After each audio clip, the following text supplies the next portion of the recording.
Pinakakasuhan ng Ombudsman ng graft, malversation at falsification of public documents si dismissed Makati City Mayor Junjun Binay. Kasama rin dyan ng 22 opisyal at empleyado ng Makati City Hall. Kasunod yan ang pagbabasura ng Ombudsman sa mga inihaing apela sa mga kaso kaugnay ng maanumalya umunong pagpapatayo sa Makati City Hall Building 2. Ipinasasampa ng Ombudsman ang mga kaso sa lalong madaling panahon.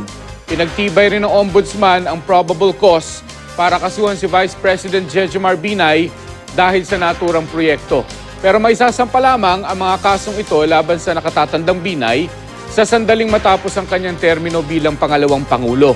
Alinsunod kasi sa batas, hindi maaaring sampahan ng kasong kriminal ang isang impeachable officer. Ang kampo ng mga Binay hindi na raw umaasang magiging patas ang Ombudsman. Gayunman, patutunayan daw nilang mali ang mga aligasyon laban sa kanila sa isang patas na hukuman. Sinusubukan pa ng GMA News na kunan ng pahayag ang iba pang pinakakasuhan.